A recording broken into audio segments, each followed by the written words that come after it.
NET Sports, Nebraska's home for championship sports, is at Sun Valley Lanes in Lincoln, Nebraska for the Nebraska High School Bowling Federation Boys State Championships. And good morning, everyone. I'm Larry Putney along with Stephanie Johnson. Great to have you with us here at Sun Valley Lanes this morning as we get set to crown 4 more state champions. Yesterday, of course, we crowned 4 on the girls' side. Today, some boys teams looking for repeat championships. Hastings going after number 4 in a row. Fremont looking for number 3. A great opportunity for some of these young athletes. And my broadcast partner is a 12-time member of Team USA, Stephanie Johnson. Great to have you on the broadcast team. Yes, it's awesome to be here, Larry. Thank you so much. You know, I've had the opportunity to bowl across the world, and never have I seen a high school arena setting like this. So it's amazing arena for these kids to showcase their accomplishments and their talents. I'm really excited. We're going to see some terrific bowling throughout the day, too. We begin it in Class D. State championships coming your way next on NET Sports.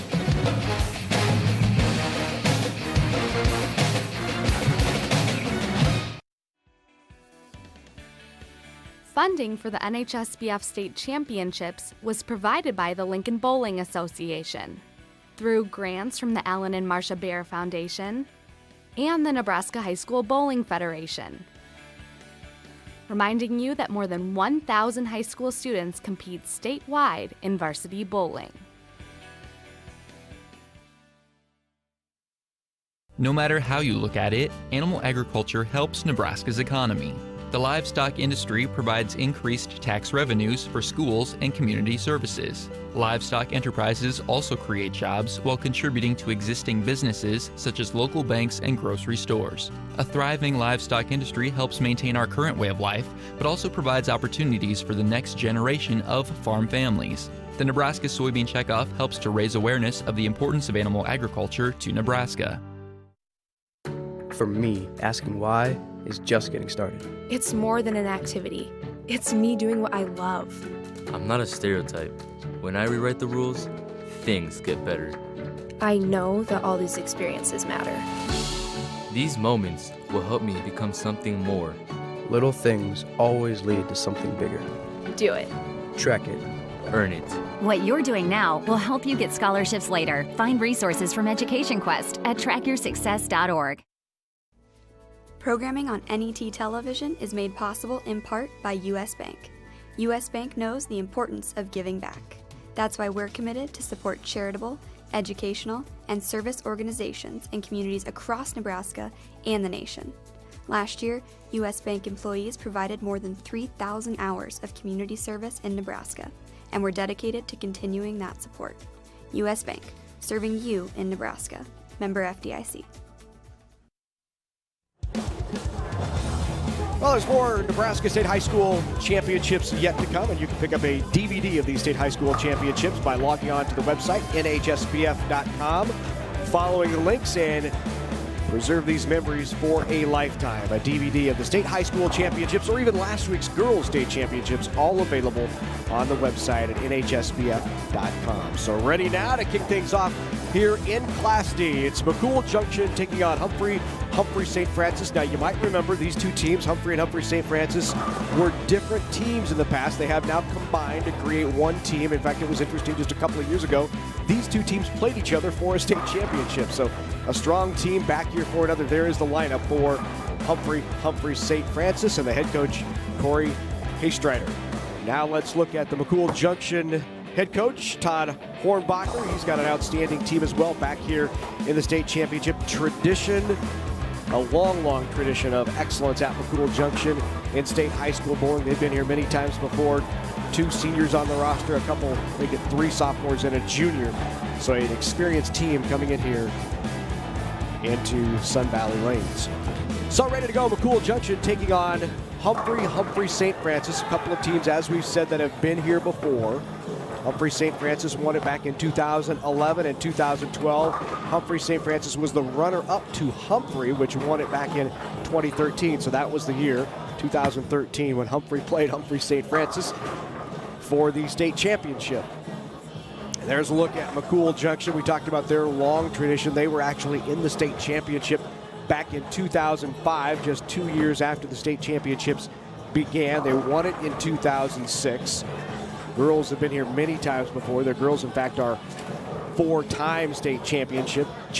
They won it 4 years in a row. So great tradition here between these two communities, these two schools, and now battling for a state championship here in Class D.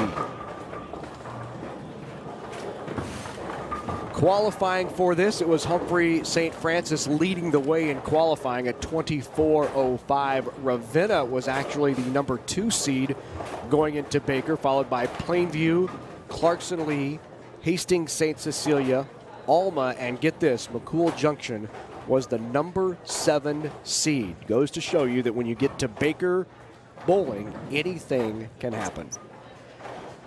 So it was a number 7 seed knocking off the number 2 seed Ravenna to advance, and then they won again to make it here to the finals. So if you look at the road for McCool Junction, was not an easy one. McCool Junction knocking off Ravenna, then beat Alma in 4, and here they are against Humphrey St. Francis for a state championship. Good crowd on hand here at Sun Valley Lanes this morning for boys Class D state championship action. Very exciting. Stands are filled. Crowd's excited. Got some cool t-shirts in the crowd too. Some really good support. So here's Humphrey St. Francis to start it off on the left-hand lane. This is Colton Schmitz. Colton is a junior, averages 160. He's a 3-year starter. Comes in a bit light. Leaves that 1-2-10, so work yet to do for Colton Schmitz. Now on the right-hand lane, McCool Junction, their leadoff bowler is Connor Lewis. Connor, just a sophomore. Averages 141 in the year. His head coach, Todd Hornbacher. He's already got a district title. That's right. Straight up the boards. Tries to mix it up and carries that 5 off the wall. Good start for the Mustangs. Get the cheering started early. So the new name for these two teams, the combination of Humphrey and Humphrey St. Francis in bowling, they are the Silverbacks. Spins across it, and that head pin nearly came off the wall and took out the 10. That can create a memory in a state championship or any kind of championship on TV, right? Tell us about that. Oh, you had that happen to you, right? I sure did. Gosh, we made the finals for my collegiate UCF my senior year and picked up the 2-8-10. 2-8-10. 2-8-10. And the 2 goes off the wall and comes across and takes out the 10. I thought I nearly missed it, and then I picked it up. So that was very exciting. It's great to have Stephanie Johnson with us, 12-time member of Team USA here on the broadcast. That's Wyatt Slama.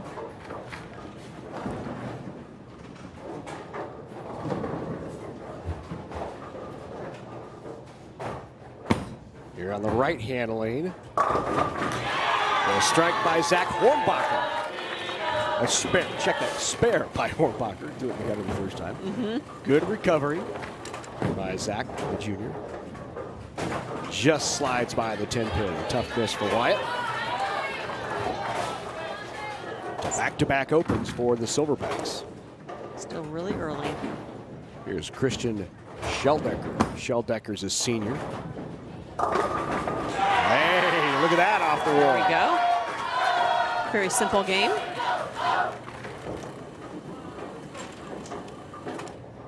Here's number 1, Andre Braun.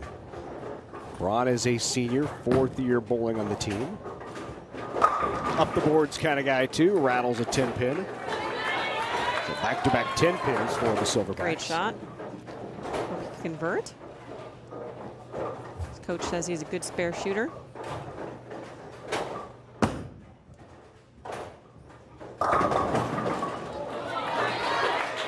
Leaves a 4-pin, does Shane Hornbacher. He's a senior as well with 3 district titles, so quite an accomplished team. Just slides off the edge. So 3 consecutive opens to open up this Class D Boys State Championship for Humphrey St. Francis. But we talked about this last week even. The first time you're under the lights, the first time you're in front of the cameras here in the arena, that can be a little bit of... It can be very nerve-wracking. Once you get a couple frames under your skin, you just never know.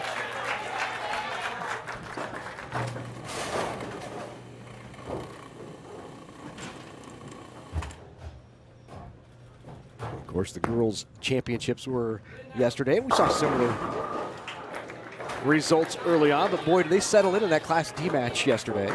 They did. They were finish. just in their element, and wow, taking it to all 5 games. Very exciting. Again, you just never know it's over till it's over.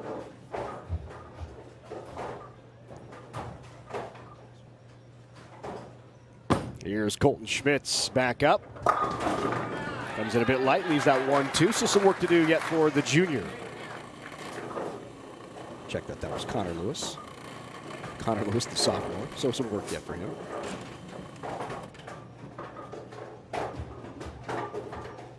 On the left-hand lane, the lefty Tate Beller. Good cover by Tate, so the Silverbacks with a mark. Get the team started.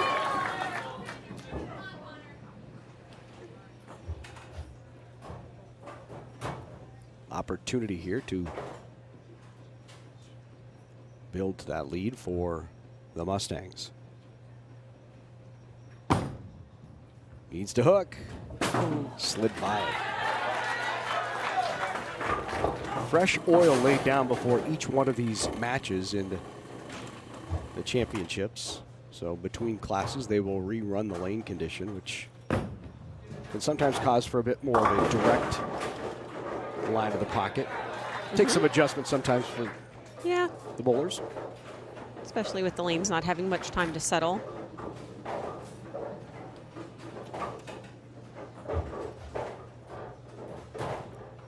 There's Corey Hostreiter up chatting it up with his leadoff bowler, Colton Schmitz. They can get right back into this. Important conversion, so we're through 5. I want to remind you, you can watch NET Sports anytime, anywhere. Download the free NET Nebraska app today. You can watch college player profiles, full-length episodes from Big Red Wrap-Up, live web streams. There's so much more.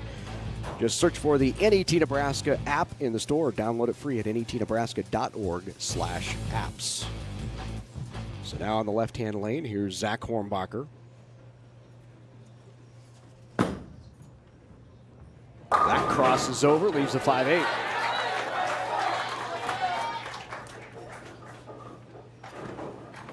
Opportunity now for Wyatt Slama to really cut into this lead.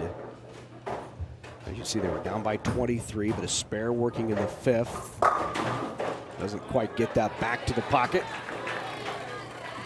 He's only a sophomore, so he's got some time left, and it looks like he was 4th at state this year, so he's an accomplished individual as well. Pushes that 5 right in front of the 8 pin, so another opening here for Humphrey, and a spare here would essentially even this up. Needs to hook, climb the hill, got it the hard way. Not an easy spare. Up right away on that left-hand lane, not wasting any time, leaving the 4 pin is Christian Sheldecker. Here's Andre Braun.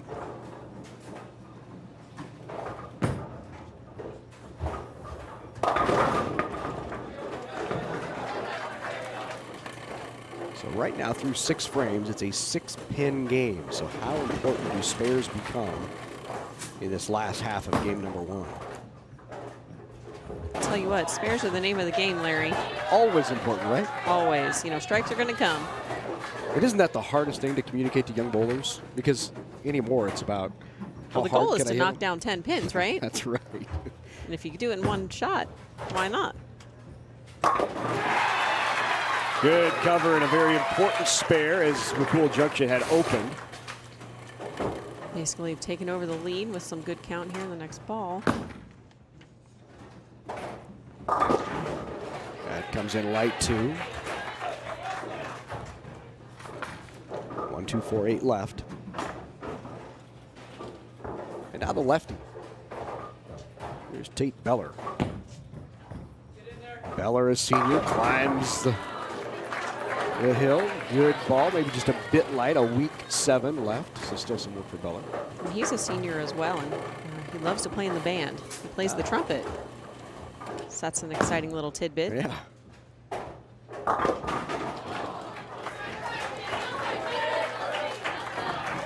So 4 consecutive opens for McCool Junction after going strike, spare, strike to open up this game. And that has really opened the door right here for the Silverbacks. A conversion here, and they take the lead. That's good. Ah, good cover by Tate Beller. Senior trying to fire him up. He sure fired up himself. Absolutely.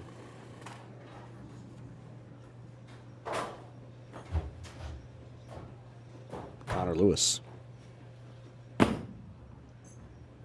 Crosses over, got it. So Connor Lewis with the Brooklyn strike. Some good cheering going on in the crowd. Straight up the boards here. This got a chance. Great ball. Maybe the best ball thrown here in this first game. Nice shot, Colton Schmitz.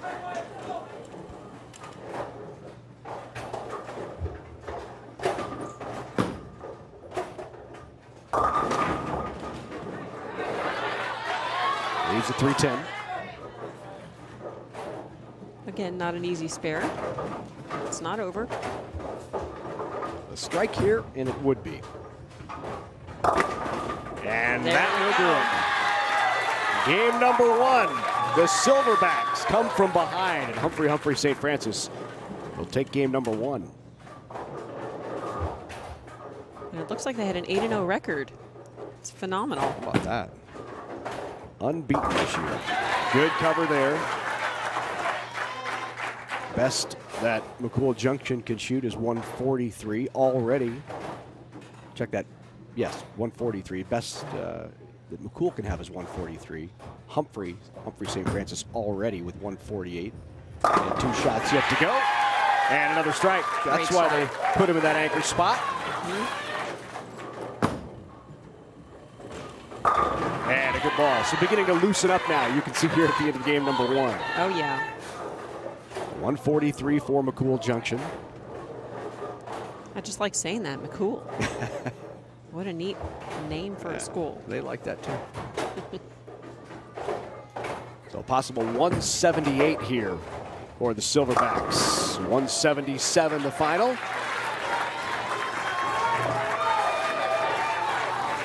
177, 143. Game 1 goes to Humphrey St. Francis. Humphrey St. Francis.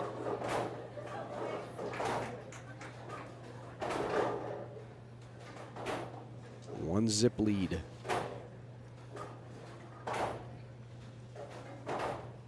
In order to get here to the finals, St. Francis knocked off Newman Grove in that 1 versus 8 battle, then beat Hastings St. Cecilia in a tough 5-game match. In fact, they won the last one 150 to 149. Can you imagine that? That went to game 5, 150, 149. Talk about a 10th frame final there. St. Francis, they've been through the ringer to get here. And those 2 teams went back and forth. St. Francis won the first, Hastings St. Cecilia the second, Humphrey St. Francis the third. Back and forth. And the final game was won 150 to 149. Lewis looking for the conversion.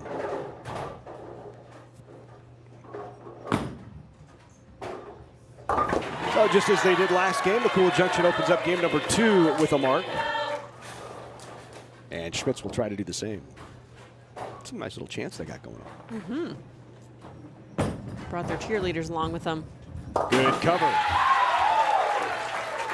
Good cover by Colton Schmitz. So now the 2 anchor bowlers for both teams will bowl the second frame. In Class D and C, there are 4 bowlers in Baker Bowling. You should explain the format of Baker Bowling in these championship matches. Each bowler, 4 for each team, 4 starters, will bowl frame by frame. So your first and second best bowler usually put in that 1-2 spot because they get to bowl 3 frames then. Right. In classes A and B, which we'll see later today, there are 5 starters, so each bowler bowls 2 frames. First and the 6th, second and 7th, and so on. Just a basic rotation for the entire frame until the game is done. So as it works out, these bowlers get to bowl the 2nd frame, and then again, they will bowl in the 10th for their 3rd time. So good cover there for Zach Hornbaker.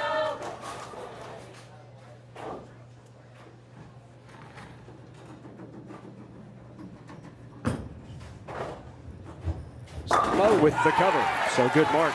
Both teams clean through 2. Well, great start to game 2. There's Christian Sheldecker wasting no time. Good count. Not bad, 6 pins for one that he clearly just tugged a bit. And he's a senior as well, and he just loves the challenge of high school bowling.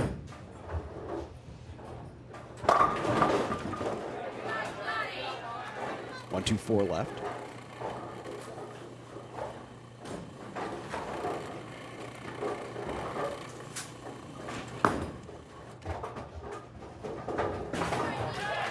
So the first open frame for McCool Junction. The way these two teams got here to this state championship yesterday, it was qualifying day throughout the city of Lincoln at 3 different bowling centers. Hollywood Bowl, Plaza Bowl, and right here at Sun Valley Lanes. They qualified throughout the city yesterday, bowled 4 different games individually, and then they were seeded 1 through 8. 8 teams made it here to state. Of all the teams that bowl in the state, there are district competition that is played.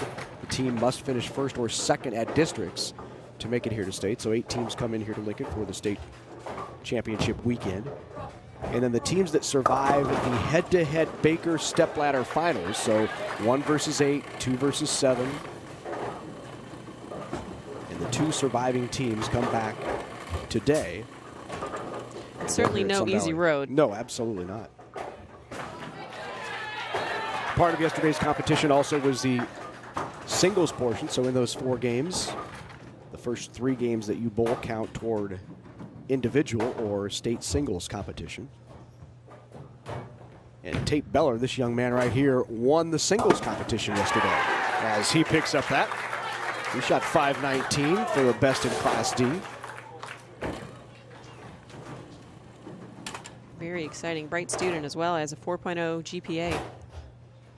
Very well-rounded bowlers here in this year's state championships. That comes in a bit high, 4-9 left, so some work for Lewis. Now back in the right-hand lane is Schmitz.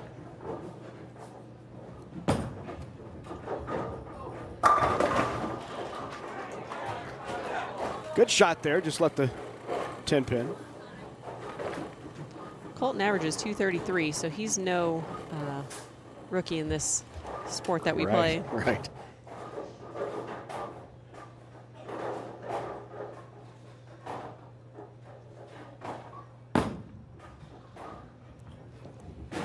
Just slid it between. Right between them.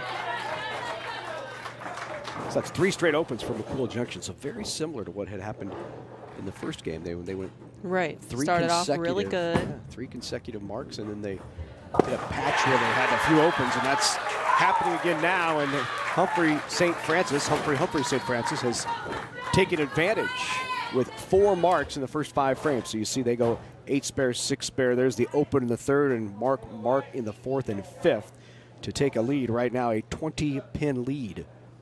You know, what you see oftentimes is the energy from the player coming off the lane, you know, whether it's good or bad, it channels into you. Absolutely. And it definitely does show sometimes, both good and bad. Good shot. Yeah, great shot. Wyatt Slama.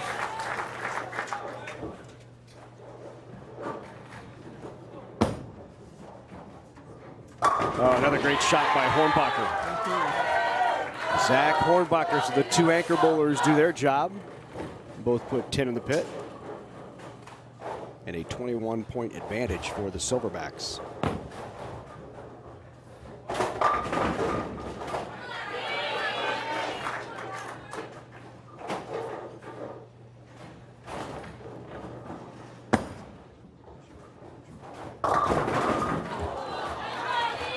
just gets that 10 to fall.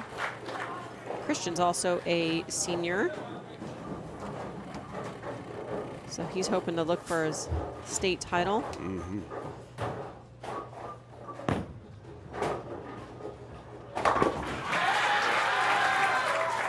Good cover by Andre Braun. There's the head coach of Humphrey St. Francis, Corey Hostreiter. 5 years at St. Francis as the head coach, 1 year as the combined head coach. Overall record 37-3. They were 8-0 this year. Nice program he's put together for these two schools, Humphrey and Humphrey St. Francis.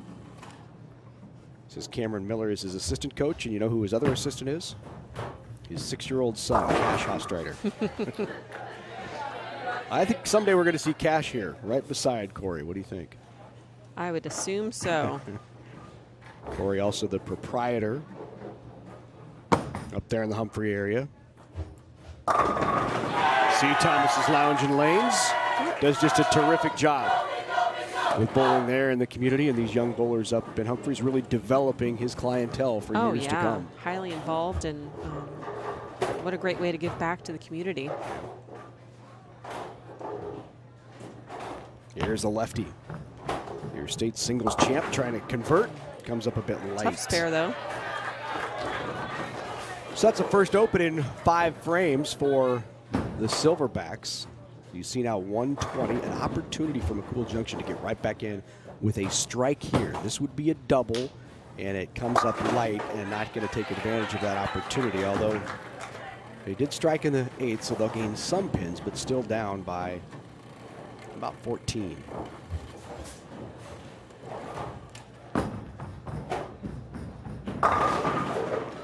Comes in just a bit high.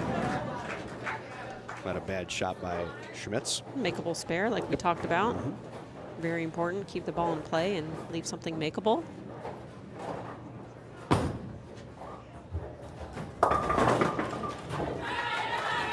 The open of the night for the Mustangs. I really like this with Hostreiter, not afraid to get up off the chair, make sure that his bowler's comfortable, knows where he's standing, where he's looking, what adjustments is he making. Is there maybe more oil across the middle of the lane? Do we need to make a bigger adjustment to go cross alley, and it pays off? Need to stay in constant communication with what's going on, all the bowling balls going down the lanes. There's certainly a transition with the oil, and just to stay on top of it. So the big mark in the 9th frame for Humphrey St. Francis, and it looks like the Silverbacks will take a commanding lead here. A good count here, and that will do it. So indeed, Humphrey St. Francis with a 2-0 lead here in this Class D Boys State Championship. Going to be a terrific morning here on NET Sports as we will crown 4 state champions beginning here in Class D. Yesterday, of course, we crowned 4 girls state champions. Some terrific matches yesterday. Glad to be able to bring this again to you today right here on NET. Class C coming up next. Class C, Wisner Pilger and North Bend. And coincidentally, those were the exact 2 teams that battled last week in the girls Class C state championship. So I'm sure we'll see another one yesterday in the girls state championships we'll see another one between Wisner Pilger and Wakefield and North Bend. Should be a good one. Later in Class B today in the boys, Pius 10th will take on Hastings for a state championship, and then we round it out late this morning in Class A as Fremont looks for its 3rd straight state championship against Lincoln Southeast. Nice 10th frame finish there. Take a 2-0 lead. So here's your final in game number 2. 169-129. Humphrey St. Francis with a 2-0 lead. And now really that pressure shifts a bit because Humphrey St. Francis knows, hey, with the win, we close it out and win a state championship. That could provide a bit of extra pressure. And now is when typically you see the team that struggled a bit loosen up, get relaxed. Hey, we've got nothing to lose now. They got nothing to lose. That's right. You know, so that's the beauty of our sport. You know, anything's possible. They're fired up, so they're going to be a tough competitor. Absolutely. Schmitz starts it off with the strike for the Silverbacks. Trying to answer here is Connor Lewis. Oh, good shot by Lewis. Was wrapped around the 10-pin. And now an important spare, because you don't want to fall down early knowing you have to have this game. And a fun note about Connor, he likes working on cars. Ah, that is fun. Can't quite trip that 2-pin forward, so work yet for Wyatt.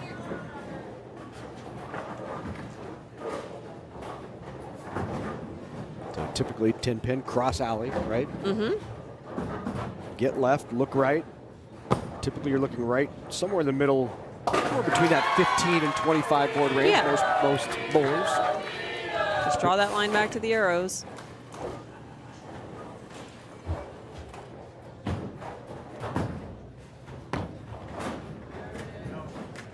Good cover.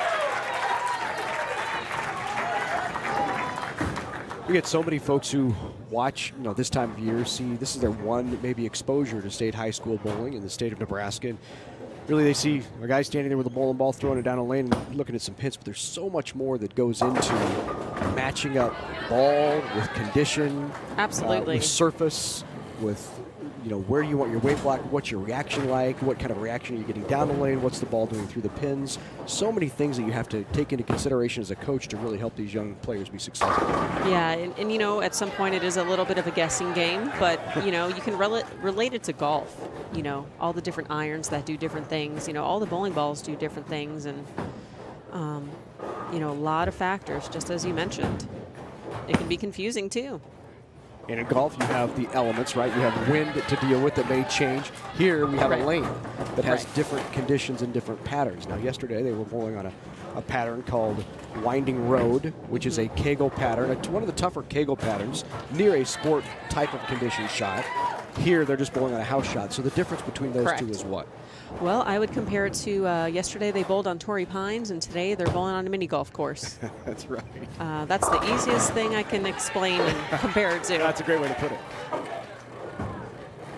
Just so much more difficult to bowl when a condition is put out there to try to prevent you from scoring.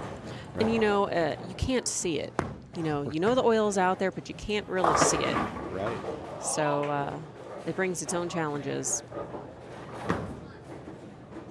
It's the not only positioning of the oil in the lane, but also the density of the oil, correct? The volume. The volume of the oil, right? Yeah. How many units do they put on? Where is that oil on the lane? And as every ball goes down the lane, it's moving and coming off.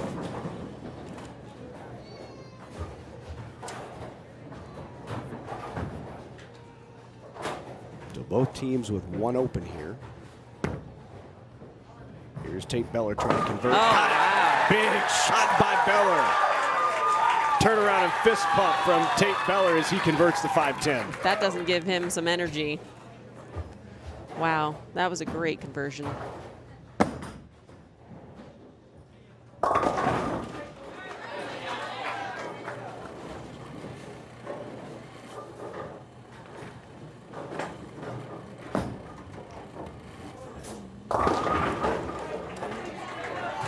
Two, 4, 5 yet for Wyatt. Check that. That's Colton Schmitz on the left-hand lane. Here's Hornbacher, Shane Hornbacher. Second open in the first 4 frames for the Mustangs.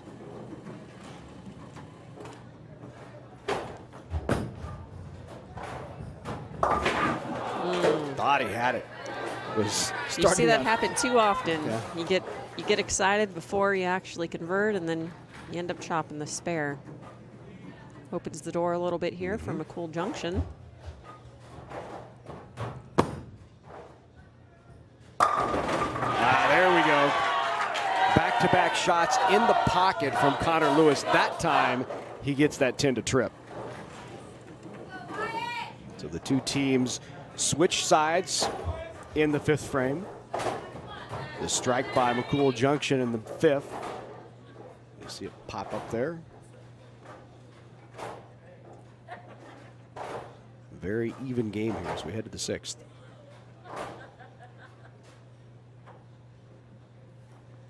Zach Hornbacher comes in light.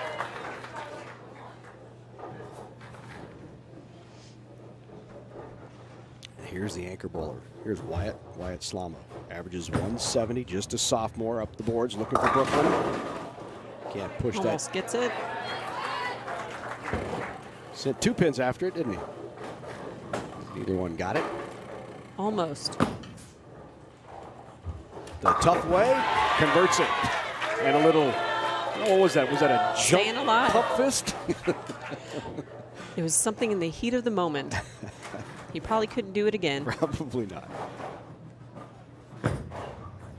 That needs to skid, and it does. Good cover. And a big spare as well. Holds on to that 7-pin lead as we head to the 7th. Crossover, try to push that 8 straight back, 9 straight back.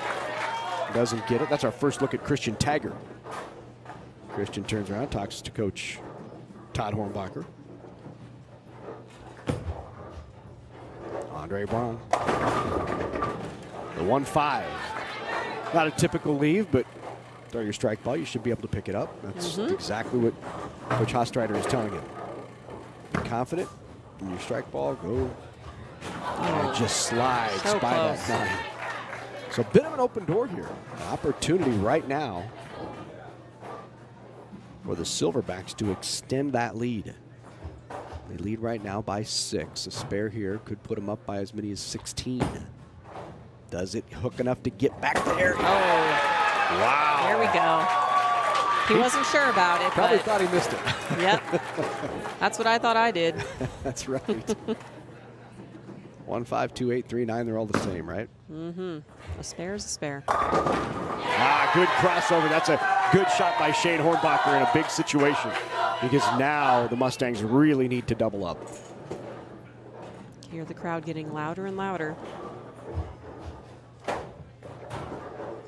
Anchor bowler, Tate Beller. Oh, beautiful Solid shot strike. by Beller. He also likes flying planes. He's trying to get his private pilot's license. Tate Beller? He is. How about that?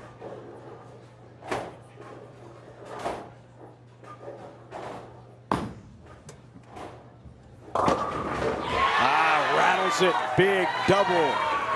Just exactly what Connor Lewis and the Mustangs needed. I'm feeling the energy, I'm feeling the sting and I'm hands. hearing it. You get one of those high fives that stings your hands for about 3 shots? Oh, yeah. Best kind. Oh, big double. Wow, what a shot by Lewis. That's huge. So we're all, both teams have doubles going into the 10th frame. Really needs this one. What a shot under pressure. Oh, they had to have that shot to stay in it. Down by 17, had to have that shot. I think his glasses almost fell off from that jump. Right. 185 possible Crossover, for McCool maybe. Junction. Got the crossover and the 3-bagger. And that did it. Not yet, but all Wyatt really needs now is pin count. If this doesn't strike, it's over. But it does. Boy, what a terrific job from McCool Junction to respond when They're they ready had to go. They had to start stringing strikes, and they did. They stepped up and threw 4 in a row. Now, That's if phenomenal. if That's Wyatt- the first 4-bagger. Right, it is. If Wyatt keeps this on the lane, it doesn't matter, because Humphrey St. Francis wins the state championship. He kept it on the lane, and that'll do it. So congratulations to Humphrey St. Francis. They are your Class D boys state champs. We'll close it out here. But terrific job, and congratulations to McCool Junction for getting here. And then when they had to throw strikes, they did. They stepped up and strung 4 together. Still very exciting just to have this opportunity to showcase their talents in this type of arena. 181 was the final for McCool Junction. Got one, and that does it. 189-181 in the final. Both teams, a great last game, but Humphrey St. Francis and Humphrey, the combination of the two schools, are your state champs in Class D. We'll have medal and trophy presentations when we come back. Programming on NET television is made possible in part by U.S. Bank. U.S. Bank knows the importance of giving back. That's why we're committed to support charitable, educational, and service organizations in communities across Nebraska and the nation. Last year, U.S. Bank employees provided more than 3,000 hours of community service in Nebraska, and we're dedicated to continuing that support. U.S. Bank, serving you in Nebraska. Member FDIC. Hey Mom, I need to talk to you about something. You took me on campus visits and helped me with college applications, but there's still something we haven't done yet. It's time to complete the FAFSA so I can get financial aid. I know you've been stressed out about this, but don't worry. Education Quest has tons of resources on their website to make the process really easy. You guys have been there for me every step of the way. Just returning the favor. Get help with your FAFSA at educationquest.org. Everyone's walking a path, and most paths are best walked together. Because when we travel together, our lives are livelier, our journey more enjoyable, and the places we'll discover will be simply spectacular.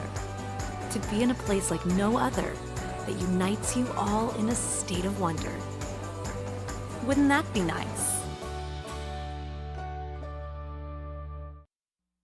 Whether it's spring planting, fall harvesting, or just a drive across the state, soy biodiesel helps a diesel-powered engine operate in a demanding job. Soybean oil from Nebraska soybeans makes biodiesel a renewable fuel that's also environmentally responsible. The soybean checkoff plays a major role in supporting the use and availability of biodiesel. The Nebraska Soybean Board, growing opportunity from the ground up.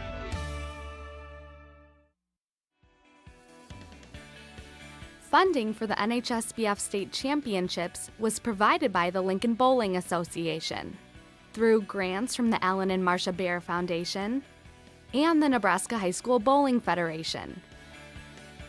Reminding you that more than 1,000 high school students compete statewide in varsity bowling.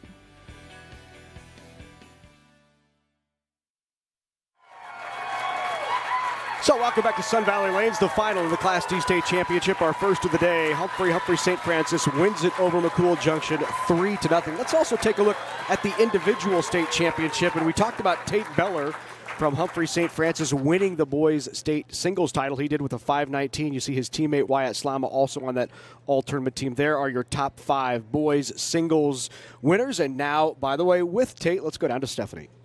Thanks, Larry. Tate, first of all, congratulations on your team title. You did win the singles title yesterday, so walk us through what that was like. Well, I guess I didn't think I had a chance, honestly, going into it, because there's a lot of really good guys out here, and Wyatt and Colton, they deserve all the, all of this. This is all of them. And, going into singles, I didn't really care about it. I just want to win for these guys out here. That's all that matters to me.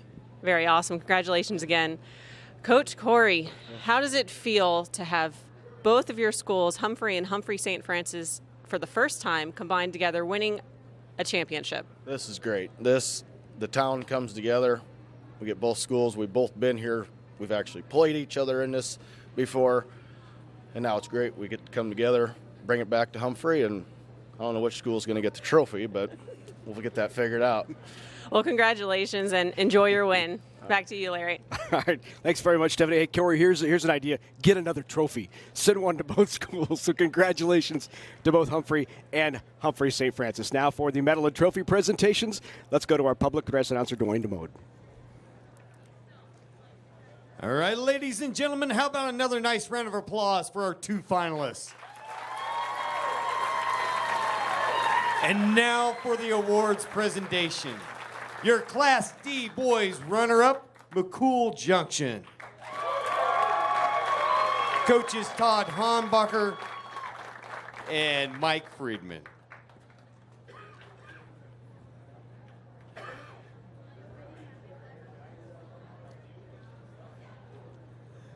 Connor Lewis.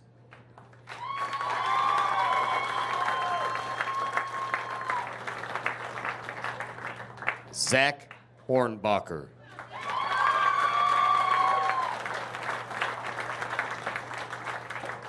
Christian Shelldecker.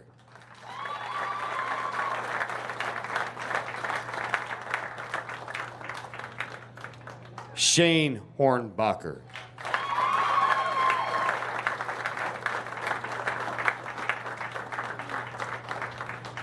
Christian Taggart. And Tommy McCoy.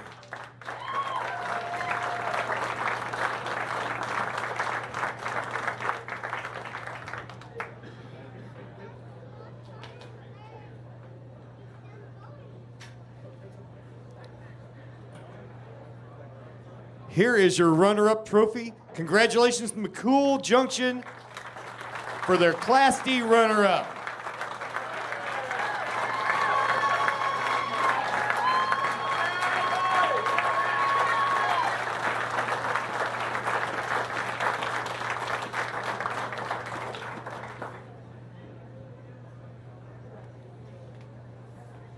Now here's your 2015-16 boys Class D champions, Humphrey St. Francis and Humphrey High.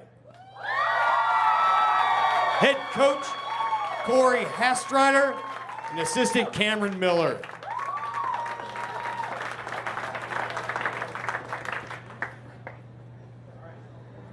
Colton Schmitz.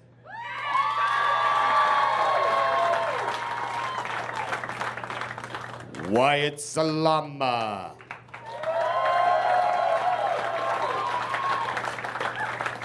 Andre Braun.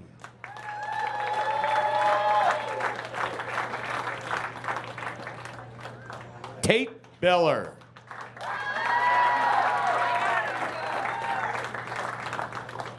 Dustin Turnus. Stephen Hamling.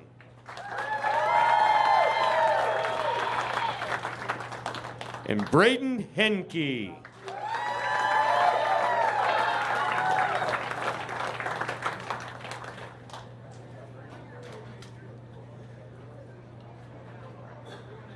Congratulations, gentlemen. Here is your Class D Boys Championship trophy.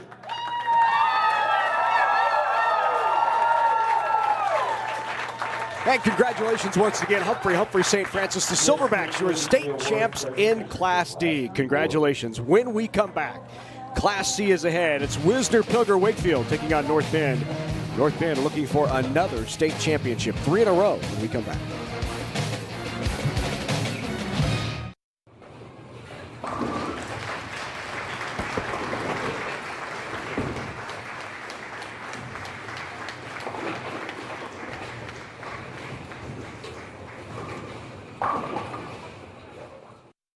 No matter how you look at it, animal agriculture helps Nebraska's economy.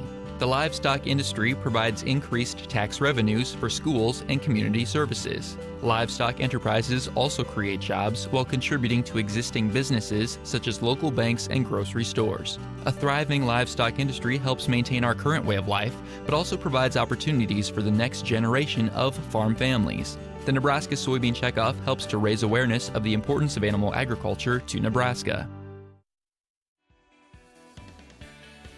Funding for the NHSBF State Championships was provided by the Lincoln Bowling Association through grants from the Alan and Marcia Baer Foundation and the Nebraska High School Bowling Federation. Reminding you that more than 1,000 high school students compete statewide in varsity bowling. This week on Nebraska Stories, if you feel the need for speed, we have a story for you. This is a collection of collections. And go inside the boundary-breaking Blue Barn Theater. We're an intimate off-Broadway, New York-style theater. And then at 7:30, meet the families of military members killed in the line of duty. Every day I think about them. And travel to Agate Fossil Bed's National Monument. There's a rich legacy of culture and artifacts. Nebraska Stories takes you on a ride of one of the state's many recreational trails. It's so relaxing and so beautiful. These stories and more on Nebraska Stories, Thursday night at 7 and 7:30 Central on NET. Welcome back to Sun Valley Lanes in Lincoln, Nebraska. NET Sports brings you all of the action from the NSAA High School Swimming and Diving Championships. That's next Saturday, live from the Devaney Sports Center in Lincoln. The championships begin at 11 a.m. on NET. Live webcast also available. You can check that out at our website and on the NET Nebraska app. Looking for a good one here in Class C. We'll start with Wisner Pilger Wakefield, the combined team. Krista Geese, the head coach. 4 seniors, make it 5 seniors and 2 juniors. Ryan Schultz, Trey Gill, Ryan Peterson, Jacob Keilbach, Zach Mock, Mason Araby, and Brody Matson make up that Wisner Pilger Wakefield team. And for North Bend, Scribner Snyder, terrific young team. Good mix all across. Trenton Johnson's a junior, as is Brandon Dodge. Colton Mittis is a sophomore. Aaron Anderson had a terrific comeback here this year. He's a senior. Michael Mensick, a sophomore. Brady Jewell is a junior, and Clayton Musicman is a senior on this year's team. Stephanie, we're going to see a terrific team here in North Bend. It sure sounds like it, and this is the epitome of what high school bowling is all about. Right. And winning this title and bringing it back to your school is just going to mean everything to these kids. And, they've worked so hard to get here. The road is not an easy one. Let's not forget how long it took them to get to this point through districts and qualifying yesterday. So we got the cream of the crop here, and it's going to be a very exciting match. I'm excited to see what's in store. So when we come back, Class C State Championship on the line. North Bend Central, the Tigers, taking on Wisner Pilger Wakefield when we come back.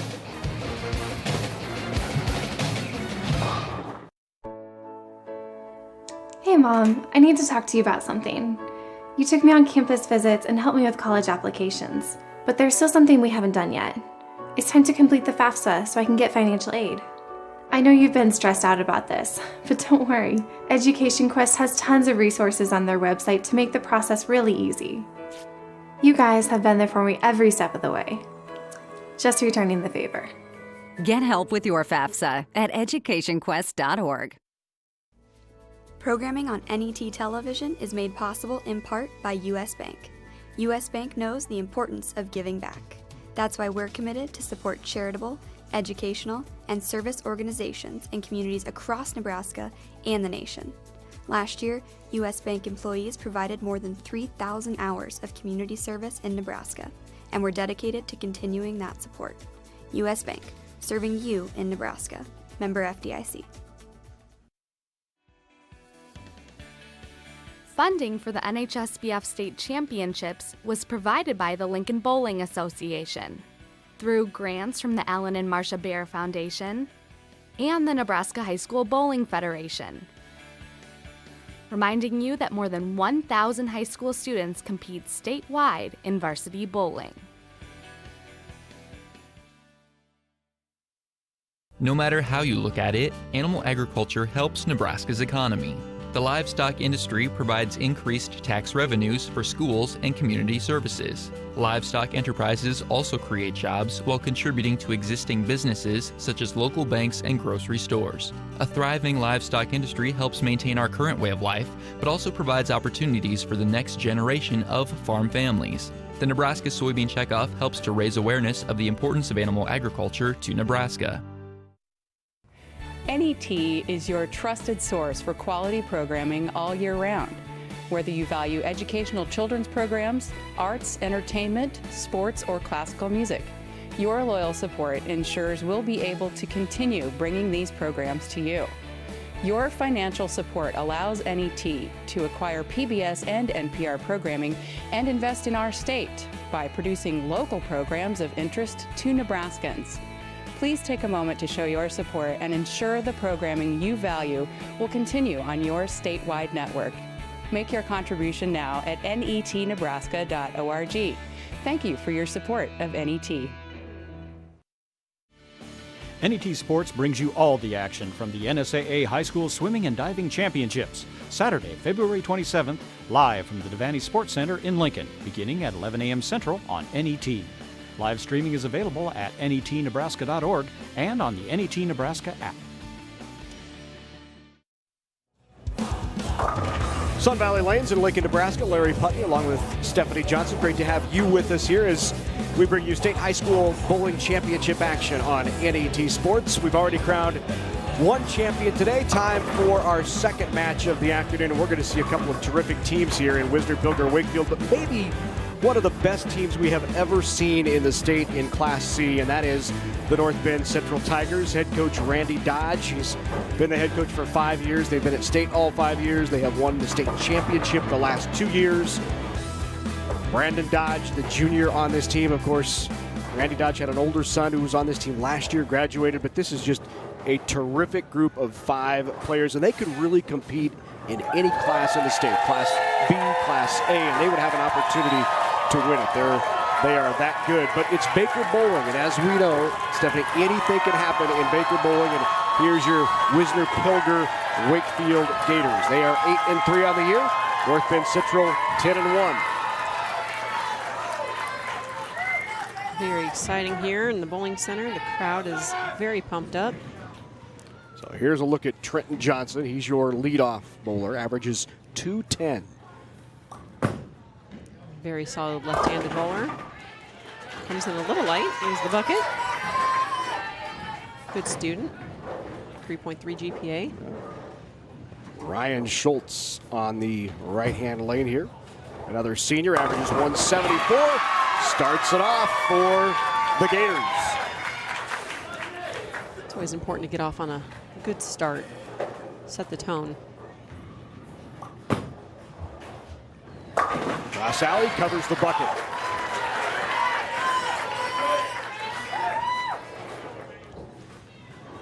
Here's Trey Gill, the lefty. Gill straight up the boards, back to back. It's a double for the Gators. Great shot. This will be his last year. He's a senior. And here is Brandon Dodge, leading average bowler on this team, averages .213. Gets a little bit of hand at the bottom of it. Leaves the 10. I remember last year it took Brandon a couple of frames to adjust right a little bit on this championship condition. That's a crossover strike. And how about the Gators starting off with a little pressure? 3 straight strikes. It's the first match we've seen open with the turkey.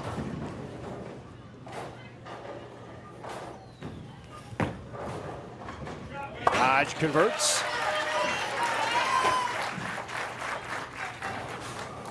Now to make it 4 in a row. Here's Jacob Keilbach. Boy, he's a smooth player right up the lanes. 4-bagger. Looks really good. They're coming out, putting some pressure on him. Absolutely, right away. Colton Middis.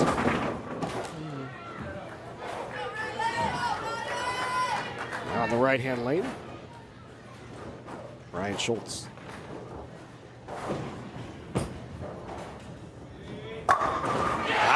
Five-bagger to open it up. How about that? What a start for the Gators. Doesn't get any better than that.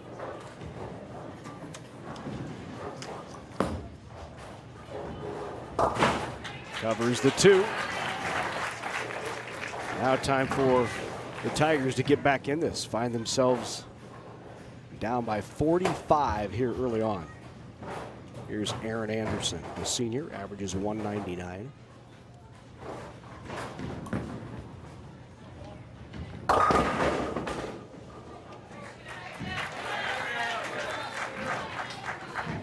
Great story for Aaron this year. He was on that state championship team and was a starter on the team that made it down here 2 years ago and won a title. Last year, he lost his starting spot.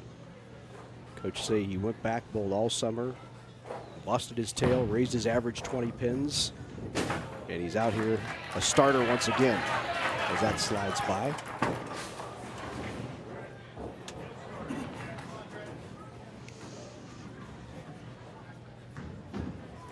So the Tigers trying to find something to get him going here.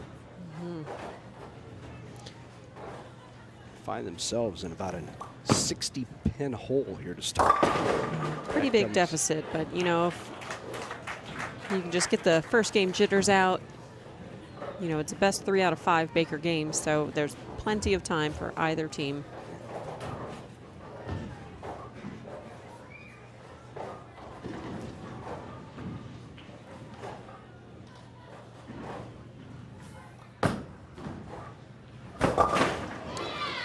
So that fell in the gutter and popped out, so that is not a conversion.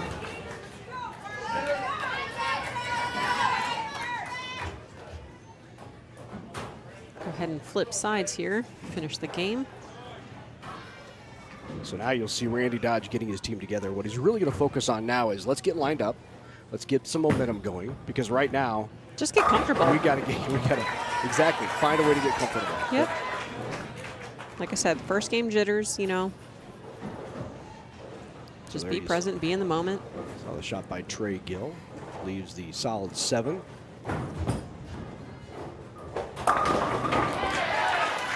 Mixes them up for Brandon Dodge.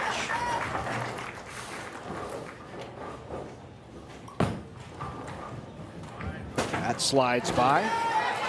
So the first open frame for the Gators. And now an opportunity here for Colton Mettis, a sophomore. Back-to-back, double up. That needs to push. A little high. Again, a makeable spare.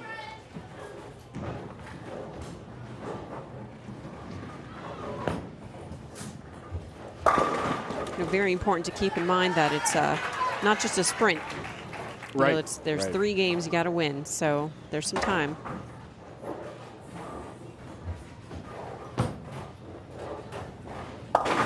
Good cover. He goes to the spare ball. Hard plastic. Doesn't move much. Straight down the lane and picks it up. It seems like that's what everyone in the sport is doing nowadays. Spare ball. It's the only ball I know is always traveling with me. It is a must. Anderson comes in high. So up on the left-hand lane is Keilbach. Jacob Keilbach, a senior. Keilbach with 2 strikes in his 2 appearances.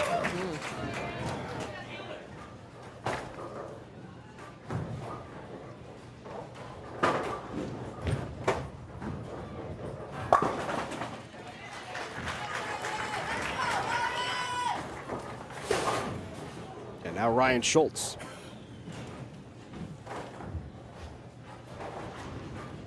Mathematically, Wisner-Pilger has this one won, essentially. Yep. The best that North Bend Central can have is 167. Wisner-Pilger with a 167 in the 7th frame. So to your point, now let's get comfortable. Yes. You know, with these lights and, again, the cameras, and there's people sitting down the lane. Not moving a lot, but, you know, essentially it's a distraction. You're not used to it, so I wouldn't be surprised if they come back strong next game.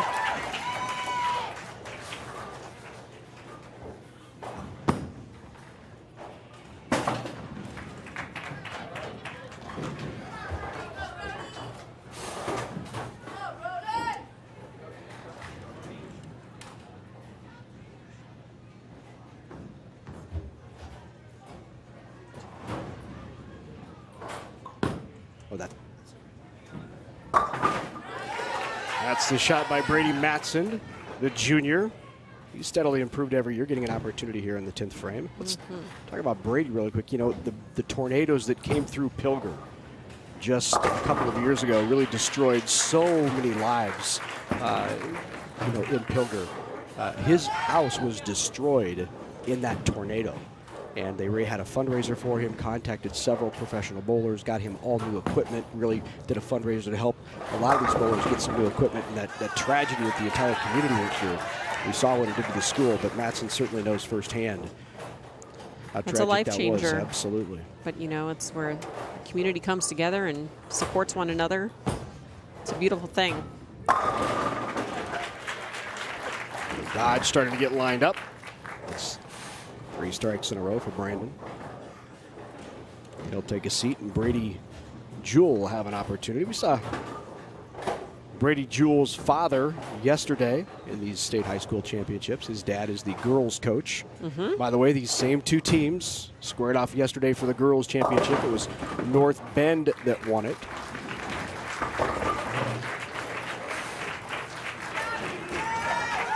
So Wisner Pilger takes game number 1, 209-142.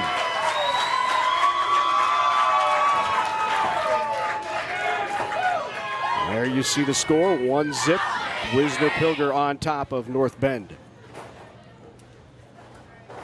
How can they continue that pressure? Came out of the gate, through the 5-bagger, put the pressure on North Bend. Came out very strong. Yeah. If they can do it again. Here again is Schultz, Ryan Schultz. Oh, what a solid shot for Schultz. Looks like he's going to be attending University of Nebraska Omaha, studying some engineering. So good luck to him. Here's Johnston. Lefty makes the adjustment. All right. Rattles the rack for the strike. Lefty Trey Gill. Picked up a little early on it, maybe missed right a bit. Check that left. Could have missed right or left, actually. Here's Brandon Dodge. He finished 5th place at the Junior Gold Championships in the U15 division, so he has tries to rattle that tin pin, it doesn't fall. Hear that crowd. Yeah. He's got some good experience, yeah, absolutely. He does. Been bowling for 12 years, so he's definitely got some experience underneath his belt.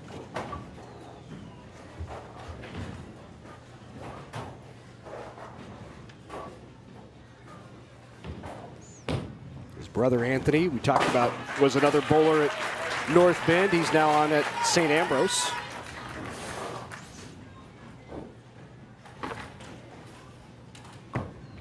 Ryan Peterson with the shot. That crosses over. And Peterson's had 2 of his 3 shots cross over for a strike.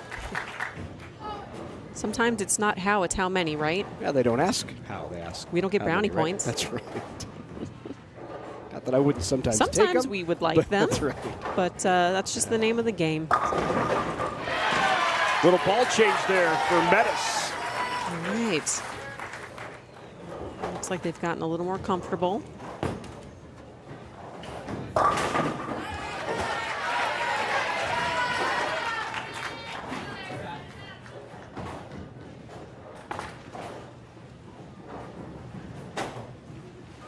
Here's Anderson.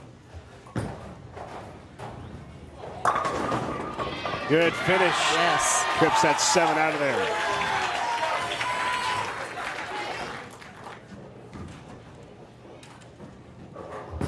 Kyle Bach tries the conversion. Comes up a bit short, and now North Bend in control.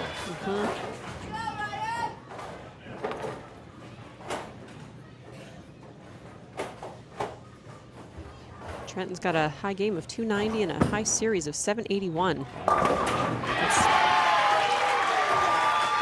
Mixes him up a bit, huh? Some great shot making.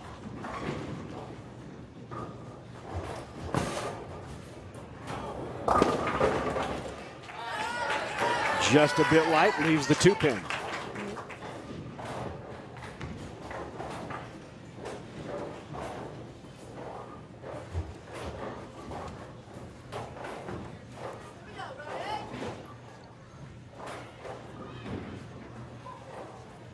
Schultz now to convert.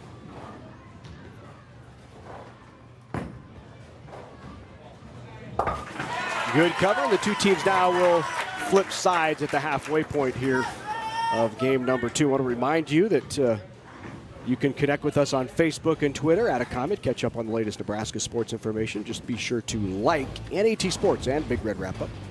Join in our conversation in the social sphere.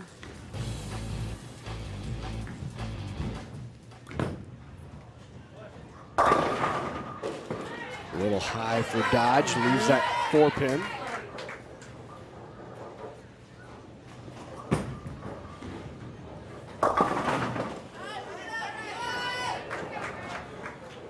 Big 4.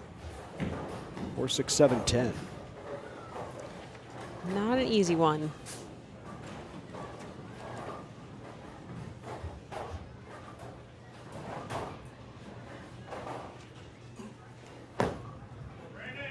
Good cover by Brandon Dodge.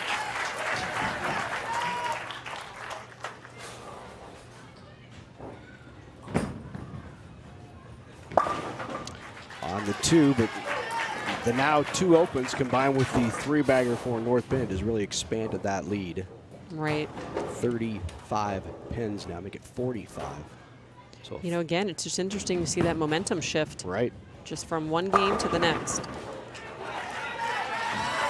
Metis with the solid shot.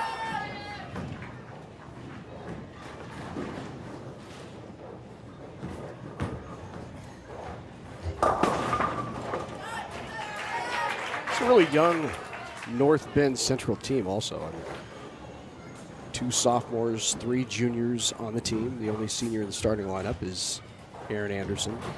Clayton Musikman, who's a senior, one of the reserves, but he's certainly been a starter in the past as well. Certainly have a couple more years together to stay with it. One of the things Randy Dodge says that he's liked so much about this team in particular is really they're interchangeable, the players. They all average 185 or above. You can put anyone into any situation. They have performed multiple times throughout the year. There's the shot by Anderson. Just based on what we've seen through a game and a half, looks like North Bend has the right lane figured out.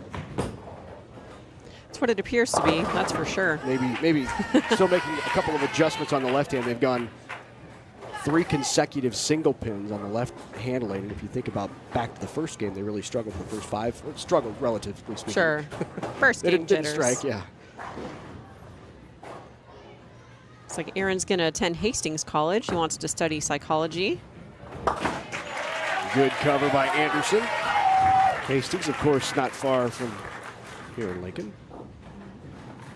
Hastings College started that bowling program a few years ago.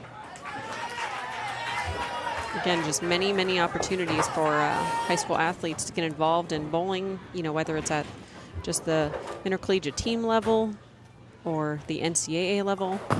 Seems like in the sport of bowling, that's really where the expansion has been, right? I mean, we've seen a decline in league bowlers, but really an expansion of the college game and also the high school game. Oh, absolutely. 2 areas where we've seen terrific expansion in terms of bowling. I mean, I would assume that it's grown every year. Yeah. And you come from Florida, where they did have sanctioned high school bowling. Yes, it was a varsity sport. Very exciting, although I can't say that we had a arena setting for our high school state championships. Right. So Nebraska is certainly doing something right. And, you know, let's hope someday that they will turn varsity as well. Yeah.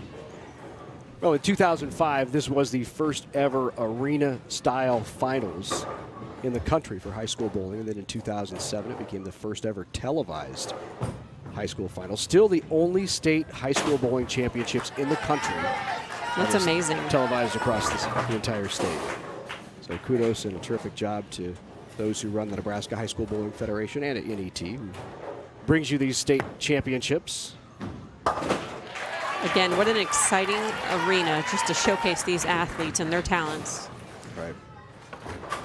So game 2 is going the way of North Bend. They have all but locked this up. They have already locked it up, regardless of what Trey Gill is able to do here in the 10th frame. He strikes in his first ball. His best is 153, already 207 on the board for the Tigers. And now we got substituting into the lineup is, I believe that's Clayton Musikman. It is.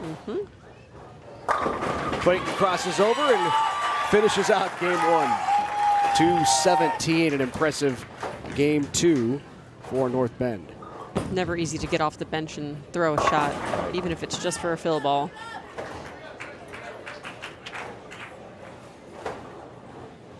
So the the two teams kind of switching spots here. It was game one, Wisner Pilger with 200 plus, and North Bend shot the 140. This game it's going to be North Bend at the 217. Wisner Pilger will shoot 140 something. Tables have turned. Yep. Tends to happen in this sport, doesn't it? Happens all the time. You know, just that energy, that momentum shift. Yep. But, you know, it's 3 games out of 5, so we're all even now. 1 game apiece. Wisner Pilger, Wakefield took game 1. North Bend Central takes game number 2.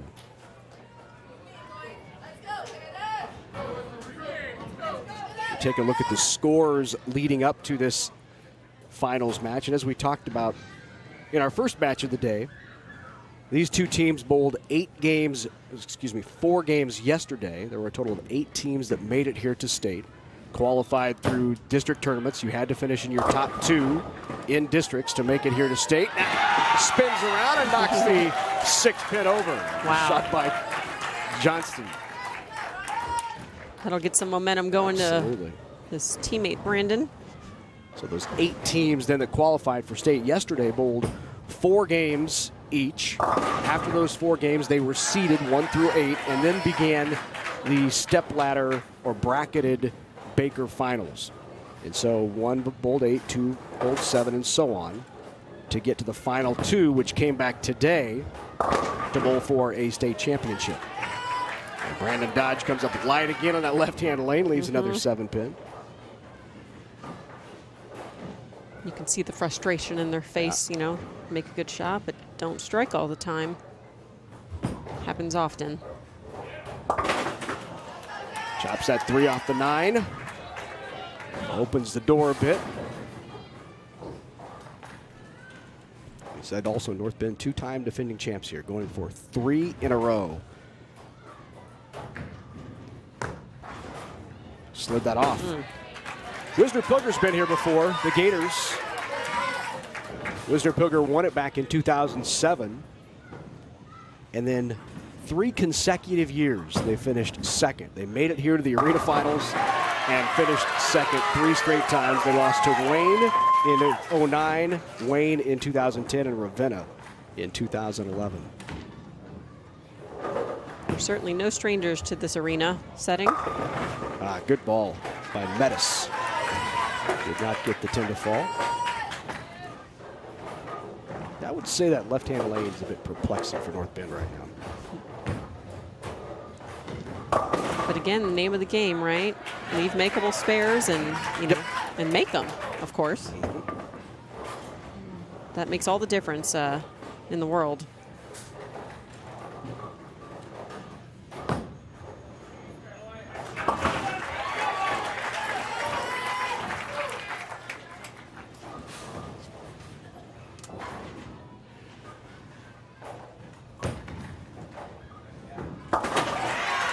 Good cover by Brian Peterson.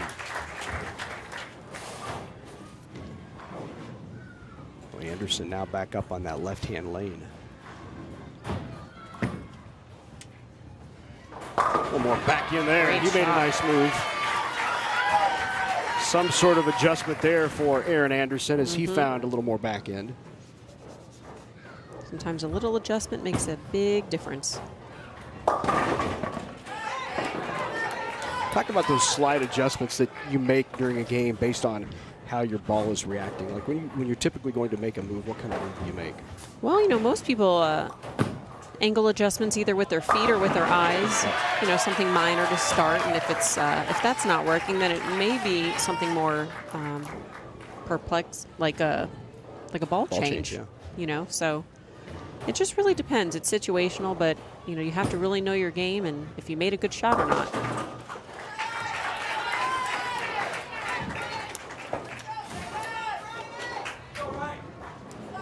And many times, I think one of the things that you certainly have learned from Rod Ross, but I also learned from him through classes, is that angular moves are important on house shots and some sport shots, but typically when you get on a sport or a tougher condition, you're looking at more even moves. More right? parallel moves. Parallel 2 and 2s, 3 and 3s kind of moves right. Left and right. It does make a difference.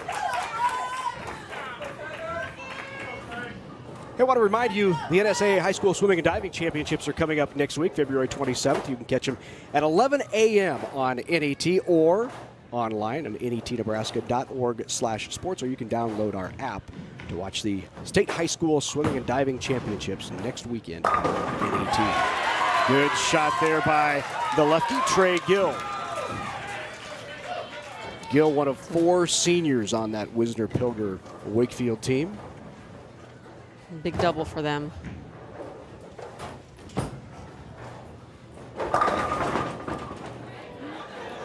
Lucky to trip that 10. Probably looking for some redemption on that 4-pin. He missed that first shot.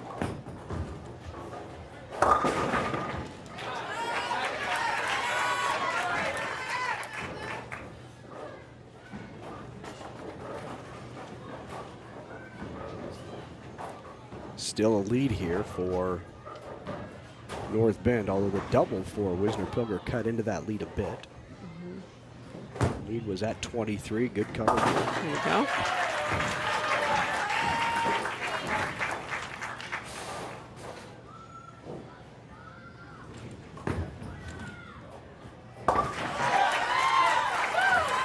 Covered up by Peterson.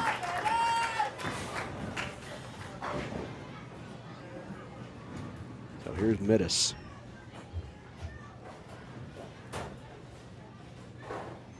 Midas on that state championship team last year. Missed right a bit. He's only a sophomore, but he's been bowling for 9 years, so you could argue he's been bowling almost half his life.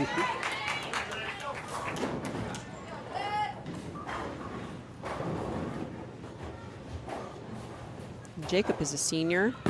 He wants to be an auto technician at attending Northeast Community College. Ah. They're in Northeast Nebraska, not far from home. Likes working on cars. And that slid off and will open the door now for the Gators of Wisner-Pilger. That a big moment here in the match as we are now all even. An important spare here. And Kyle covers it up. He wasn't sure. That's a tough one. There you see, 3-pin game. North Bend now up in the 8th.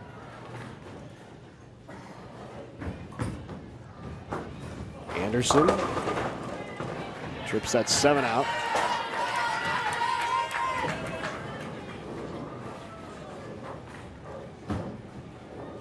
Schultz is the team leader, the captain of this team. He's been good all day and continues to be good. Well, that was solid. Wow, what a shot by Schultz. Nothing like setting up your anchor bowler.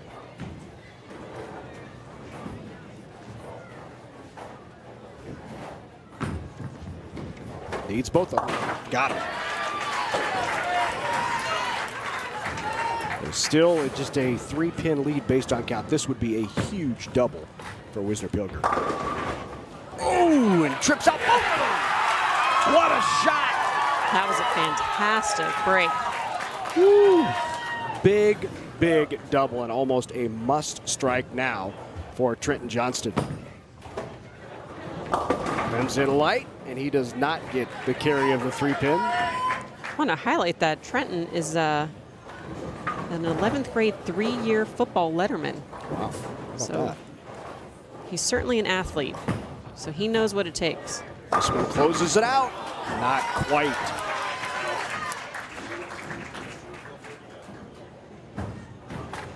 So here's the situation. Needs this spare, gotta have it. And that is the game. So that did it. If he picked up that, he at least gives his anchor bowler an opportunity to go up and throw 3 in a row and win the game. Right. But that miss gives game number 3 to Wisner-Pilger, and we have an upset in the making here. Wisner-Pilger now on top, 2-1 here in Class C.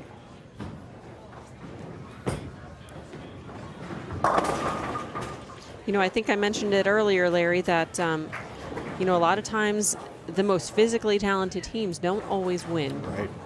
You know, you see a lot of heart and passion and, you know, across the board, any sport.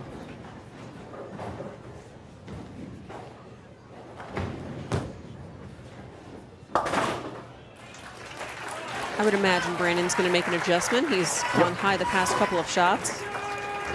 189 to 160 the final. Wisner Pilger, the Gators, have taken game number 1 and game number 3, and now just 1 away from taking this Class C state championship.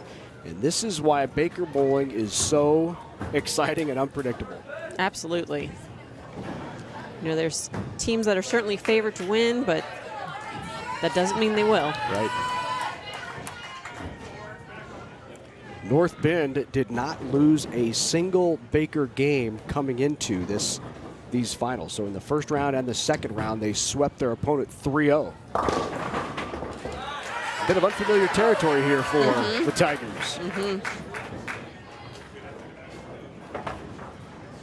Wisner Pilger did the same thing. They swept Hardington in round 1, swept Kearney in the second. And there's Johnston coming out of the chute. Clutch shot after missing that 3-pin.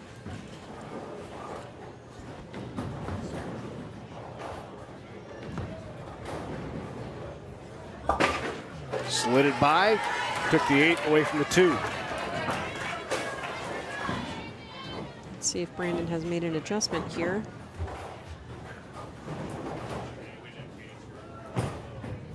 Definitely moved inside. Got the reaction he's looking for. Great shot. Yeah, you could see the move. That almost looked like maybe an even 3-2 move. He moved quite a bit. Yeah, it was bigger but, you know, than with all the balls going down the lane, and the guys have just a higher rev rate, so it does transition a little quicker. Not to mention the lights here. It's just a very different element. And so when we say like he made a 3-2 move, you know, what exactly does that mean when you make those typical moves? Yeah, so that means he's moved 3 boards with his feet to the left and moved his eyes 2 boards to the left, opening up his angles just a little bit. Give his ball some time to read the lanes properly. So 39 boards across the lane. Each arrow on the lane is indicative of 5 boards. And really, when these bowlers bowl, they're not targeting an area of the lane, they're targeting a specific board typically. Right. And not just a board maybe at the arrows, but they're looking at a spot down the lane as well. They're looking at angle, trying to get in the right location of the lane. So much goes into the sport of bowling that maybe the casual viewer who turns on NET on a Sunday morning and sees this, oh, this looks interesting, what's going on? So much more to it. Matching up your ball to the condition and the lane condition. It's a challenging equation, let's just say. And we don't always have the answer. Some of it's guesswork, but you know, these guys know their game, and again, they're not new to this, so. Joined today by 12-time Team USA member Stephanie Johnson. Good to have you with us on the broadcast and providing your expertise. Very excited to be here. I've never been a part of a high school bowling state televised championships. Yeah.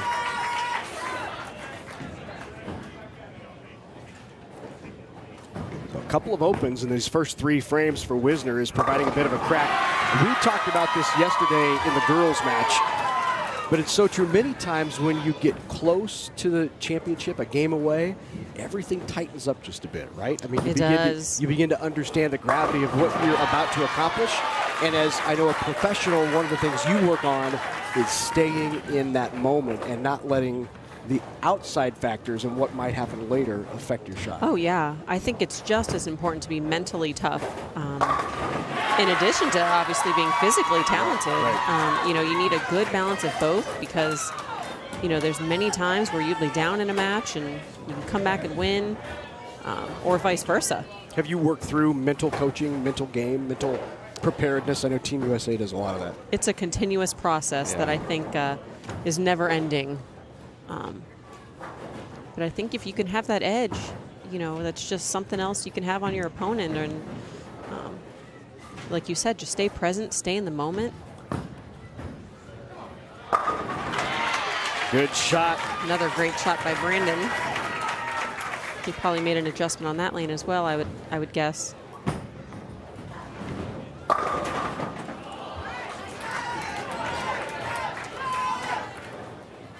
Still a 23-pin lead Wisner Pilger really needed that double, but North Bend threw a double right on top of it. Right. That crosses over. Into the game there is Michael Mensick, the sophomore for North Bend Central. So Mensick seeing his first action.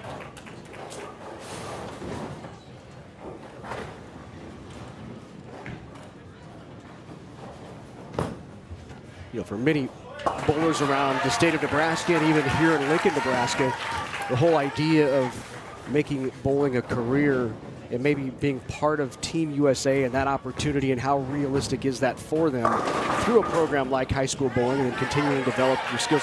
I think it really became more of a reality with Rob Gottschall's success. You know, Rob from Lincoln, Rob on Team USA, terrific bowler.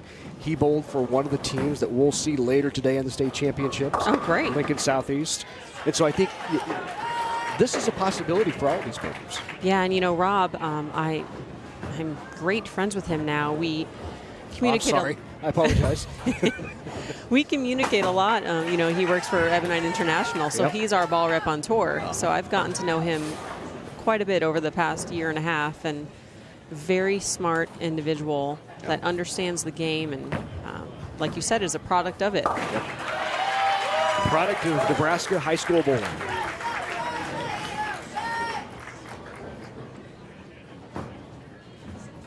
So here's Kyle Bach. I'm going to need to see some marks here to, or we'll be taking this to 5. Looks like where it's heading.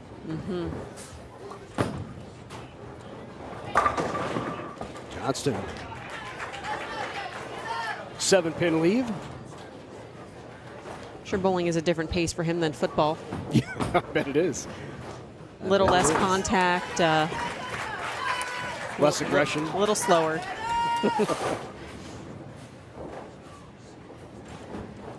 Looks like he might have some aggression in there to get out, right?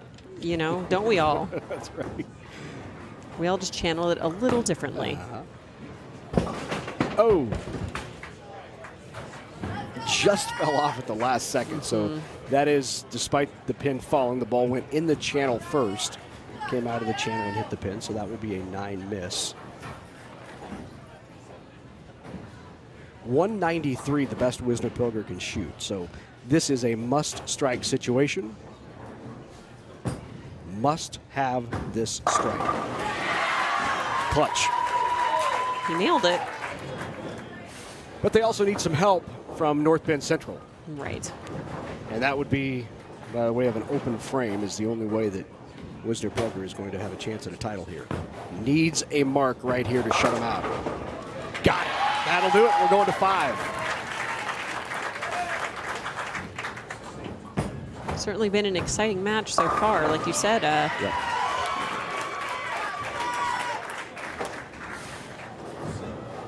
You just never know with this sport. Gustav Cameron, you didn't see, but Brandon Dodge went and got another ball. So knowing that it's wrapped up now, he needs 1 pin, but knowing that it's wrapped up,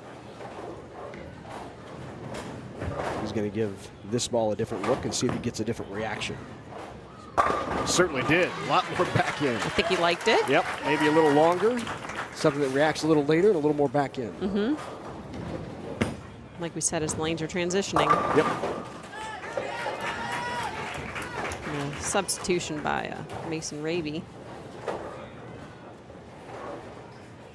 Mason getting his first look, and here is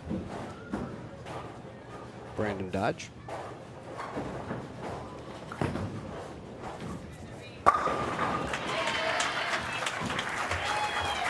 I'm going to guess he's going to start with that ball. That's a good ball next change. Game. That is a good ball change right there. This completely different reaction. And maybe he might have been trying to have that other ball do that, but that one just does it for him. Yep.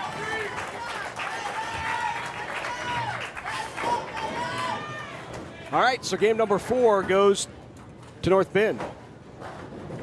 213-181.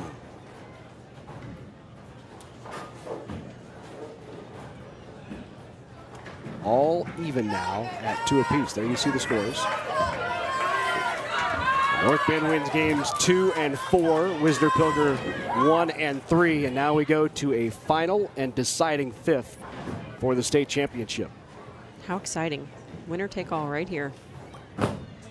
Starting it off, the lefty.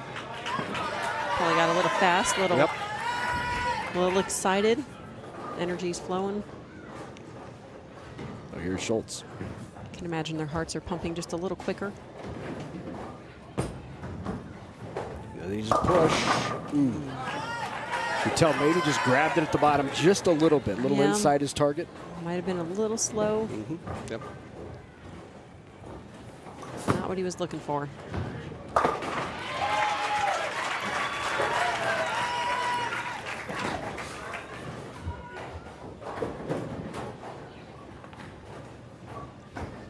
Good match here in the Class C championship. Absolutely. I'm sure quite a few people thought it would be a shutout. That might have been one that predicted that. You just never know. You don't. Well, and credit Wisner Pilger for coming out of the gate game 1, throwing the 5-bagger, putting the pressure on right away. Coming out really strong. There's dodge, ball change, and that one just reacted a bit early and leaves the 4-9. And he's thinking, I just made the ball change to get reaction, and the reaction I get leaves the 4-9. Right. And not what you want to see. Right.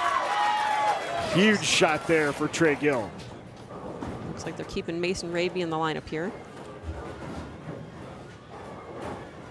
Well, you can see he's going after this. Mason's also a senior, going to attend Northeast Community College. Poli-sci major.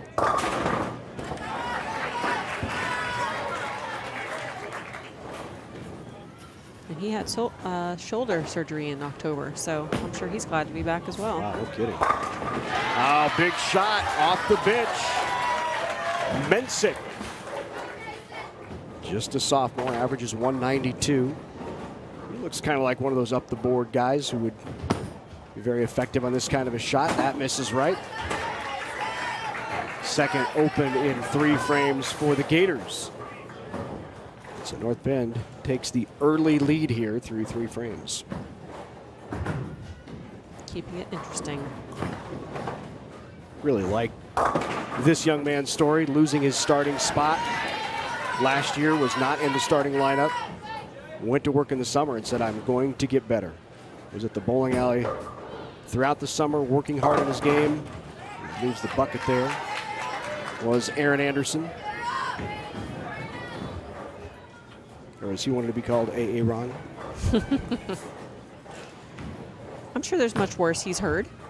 I'm sure. Good cover. Very nice. Got his starting spot back this year. Improved his average by 20 pins over the summer. And that's a huge feat right there. Absolutely. Once you get to a certain level, I mean, it takes some hard work and dedication to get past that. It would take you a while to get to 270, wouldn't it, from 250? I'm not sure that's possible.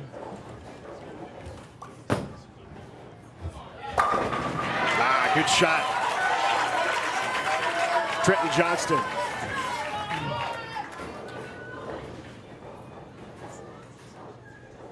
It looks like a much smoother shot than his one in the first frame when he got a little quick. You know, that came back. Great reaction. Nice reaction. That's a much better shot, too. Yeah, gave that some room to work, did Schultz. Good ball. So we've got a match as these two teams flip sides here in the 5th frame. Third, make it 5th and deciding game here in the Class C State Championship. North Bend and Wisner Pilger Wakefield. Currently a 24-pin lead for the Tigers. Both teams working on a strike. Thought he might trip that 6 forward, but And Trey's only been bowling for 4 years, so he's fairly new to the game, but it looks like he's picked up some great habits. big double, huge double. That extends that lead to 30.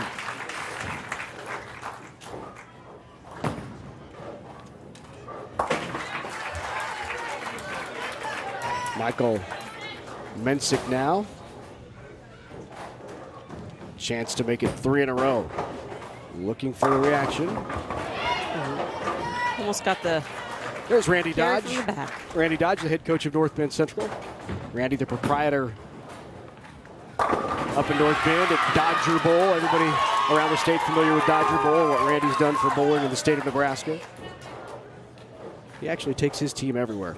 They came down here over the holiday season to bowl in the Lynx Challenge here at Sun Valley Lanes, competed with some of the top teams in the state in Class A and Class B. Did very well, made the top 4 in the tournament, was in the Baker Finals.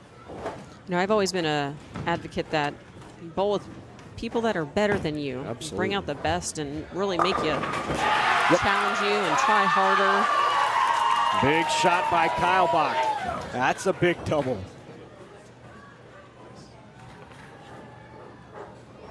That double cuts it from a 30 to a 20-pin lead.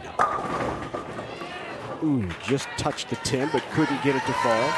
The important thing now for North Bend is stay clean and make the Gators come get us. But if there's a guy who can come get you, it's this guy right here. He has been solid all afternoon. Crosses it over, 5-pin. Well, he didn't like that shot off his hand. No, you can tell. He kind of winced. He grabbed it a little bit and was hoping to hit the head pin. Maybe get lucky. Push. Open door.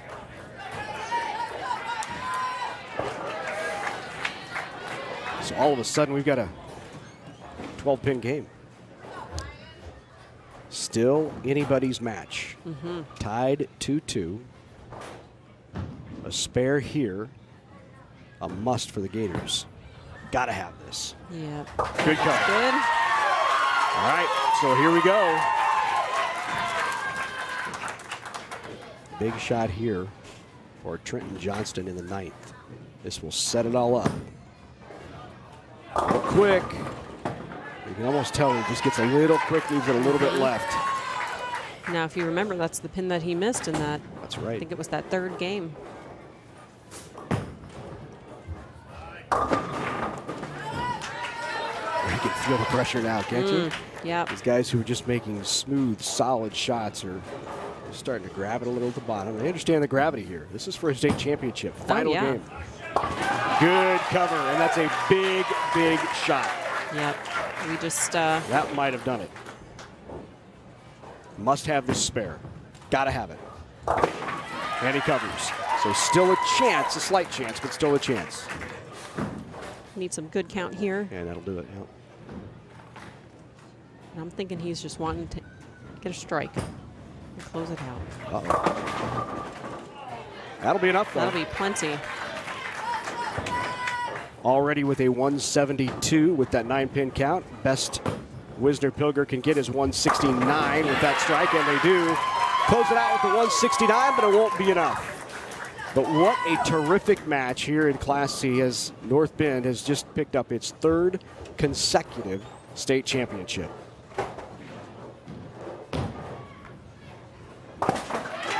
Covers it up. We have our winner. The Tigers of North Bend Central. And now there's a look at the team and Randy Dodge. And go ahead, Brandon, finish it out.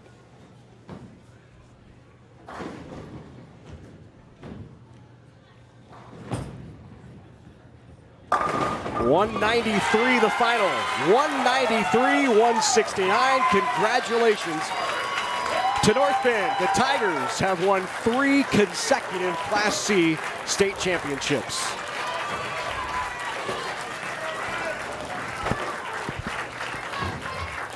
When we come back, we'll hear from the champs right here on NAT Sports.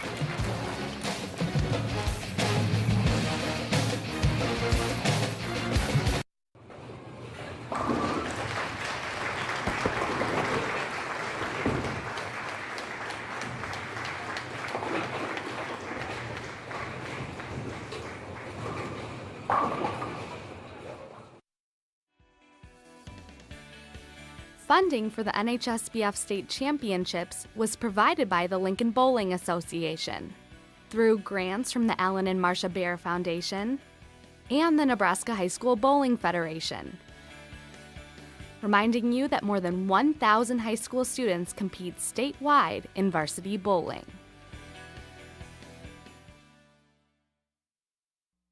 Whether it's spring planting, fall harvesting, or just a drive across the state, soy biodiesel helps a diesel-powered engine operate in a demanding job. Soybean oil from Nebraska soybeans makes biodiesel a renewable fuel that's also environmentally responsible. The soybean checkoff plays a major role in supporting the use and availability of biodiesel. The Nebraska Soybean Board, growing opportunity from the ground up. Programming on NET television is made possible in part by U.S. Bank. U.S. Bank knows the importance of giving back. That's why we're committed to support charitable, educational, and service organizations in communities across Nebraska and the nation. Last year, U.S. Bank employees provided more than 3,000 hours of community service in Nebraska, and we're dedicated to continuing that support. U.S. Bank, serving you in Nebraska. Member FDIC. All right, college visit number 2. Here we go. What?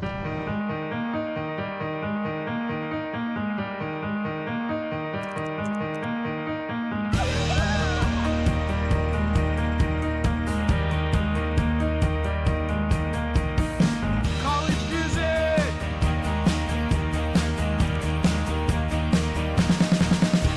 Learn more from Education Quest at govisitcollege.org.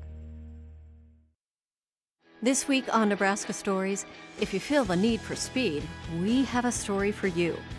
This is a collection of collections. And go inside the boundary-breaking Blue Barn Theater. We're an intimate off-Broadway, New York-style theater. And then at 7:30, meet the families of military members killed in the line of duty. Every day I think about him. And travel to Agate Fossil Bed's National Monument. There's a rich legacy of culture and artifacts. Nebraska Stories takes you on a ride of one of the state's many recreational trails. It's so relaxing and so beautiful. These stories and more, all in Nebraska Stories. Thursday night at 7 and 7:30 Central on NET. So there's your final. North Bend wins it in the fifth. 183-169 captures the school's third consecutive state championship. Let's take a look at the individual singles competition, which was contested yesterday. And you see Brandon Dodge of North Bend won it with a 6:13. Trenton Johnston also finishing in the top 5. That is your first team all-state in the singles competition. Now with the head coach and the champs, let's go down to Stephanie. Thanks, Larry. Aaron, first of all, congratulations on winning a high school state championships. Now, last year you got to sit on the bench and you worked really hard over the summer to get to your starting position again. Can you walk us through what that means to now win and have a state championship as a senior? It means everything. The whole team tried hard, including me. We all worked hard, so it's great to be back and win again. Amazing. Coach, third consecutive win in a row. Can you tell us what the secret is in North Bend? Well, I think the kids and the parents. I mean, these kids come out and they practice hard, practice a couple times a week. They bowl extra tournaments. They listen to direction well, and, they're just a great bunch. They're really close, and, it's really nice to work with them. Again, congratulations to you both and your team. Go ahead and go celebrate. Thanks, Larry. Thanks, Stephanie. Congratulations once again to Randy Dodge, the head coach. Aaron Anderson, one of the seniors on this North Bend State Championship team. And now for medal and trophy presentations, let's go to our public press announcer. How about a nice round of applause for our 2 finalists? And now for your awards presentation. The Class C boys runner-up, Wisner Pilgner, Wakefield. Coach Krista Geese and John Sasson.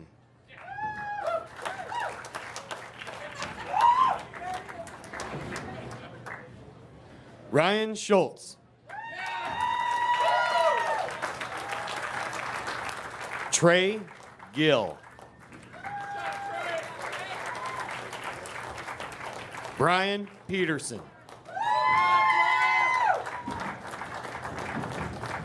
Jacob Keilbach. Zach Mock. Mason Raby.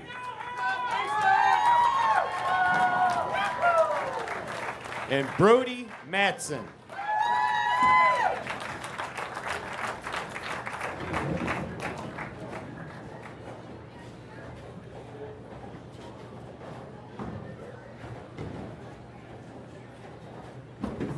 Gentlemen, here's your runner-up trophy. Congratulations, Wisner, Pilger, Wakefield, your Class C boys runner-up.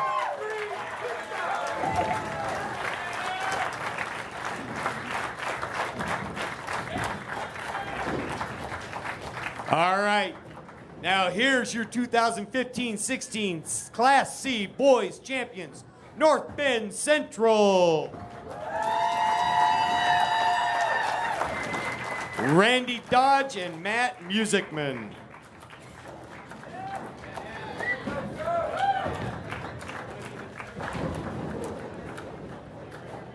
Trenton Johnston.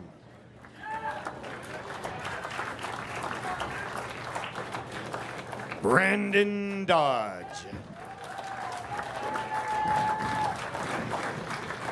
Colton Metis. Aaron Anderson.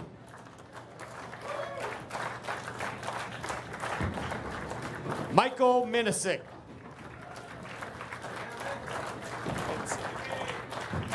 Brady Jewell. And Clayton Musicman.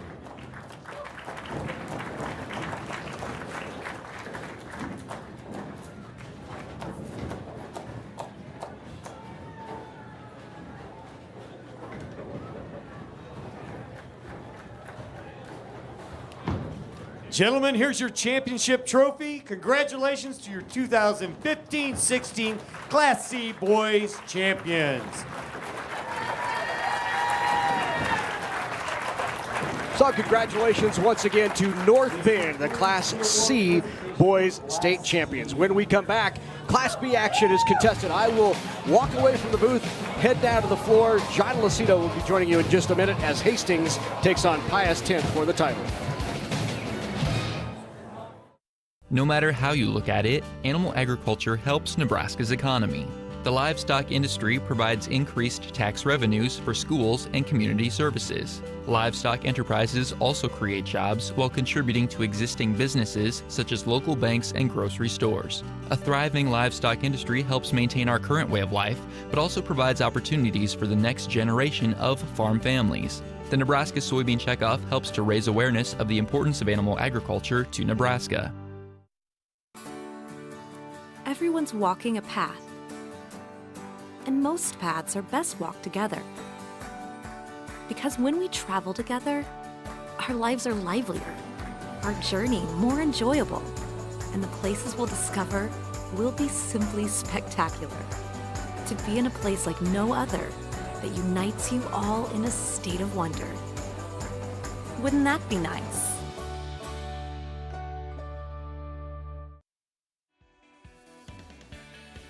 Funding for the NHSBF State Championships was provided by the Lincoln Bowling Association through grants from the Alan and Marcia Baer Foundation and the Nebraska High School Bowling Federation.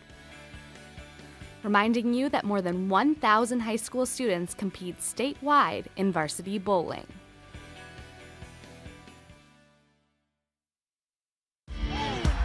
A lot of people said, who is Winnebago? Baseball is just the up-tempo, fast-paced game. I mean, the story was amazing. Like, when I look back on it, we could have just completely just collapsed the first game. I know they brought a community together. Baseball came through. Coming in March to NET. Hi, I'm Kevin Kugler with NET Sports. It's been my fortune to travel the world broadcasting sports of all kinds on radio and television, from the NFL to the Olympics to the College World Series in Omaha. NET Sports is where I got my start, and I'm proud to still work with Nebraska's public television network.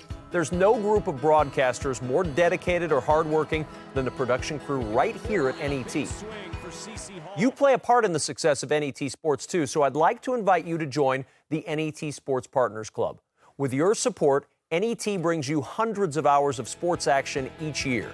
NET is our home for Big Red Wrap-Up, high school championships, Nebraska volleyball, and more. Back by Lynch. Help keep NET as Nebraska's home for sports. Sports partners like you make it happen. Log on to netnebraska.org and learn more about the benefits of joining, like tailgate parties and meet and greet events. Take pride in knowing your support puts the action in NET sports. Thank you.